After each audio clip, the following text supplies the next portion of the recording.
The USMCA, otherwise known as NAFTA 2.0, was thought to be agreed on back in September. However, there are still issues surrounding the tariffs on products like steel and aluminum. As it pertains to Canadians, the northern country's automotive industry could see a drastic increase in vehicles and maintenance costs.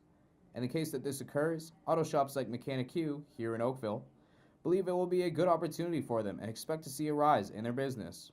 Like for our business as a business owner, I mean, ultimately it would create an opportunity for us because we'll see vehicles turned around instead of 4 or 5 year lifespans and they're turned around to a new vehicle. We'll see them have to stay in consumers' hands for 8 to 10 years. And for us as shop owners, it'll actually generate a huge opportunity because these vehicles will need to be repaired and be safe and sustainable on the road. But a car is a depreciating asset from the second it leaves the lot. The tariffs on steel and aluminum is high enough that it could cause a domino effect.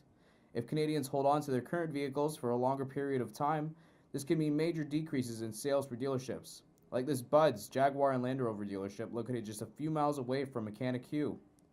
A decrease in sales for these dealerships would result in the loss of job opportunities and could possibly send local dealerships packing.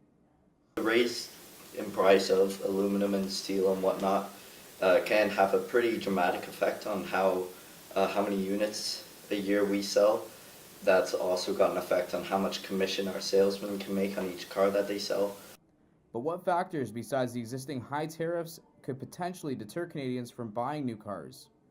People aren't going to be as likely to buy new cars as often as they do, especially in a place where maybe the average revenue of somebody isn't as high as another place. It's just you're not going to see as many people going on and buying new cars whenever they don't like their current one anymore. With USMCA talks being stalled and no agreement in sight, any solutions would require one of two things: cost-cutting measures in different areas or dealerships reaching deeper into their pockets to compensate their employees.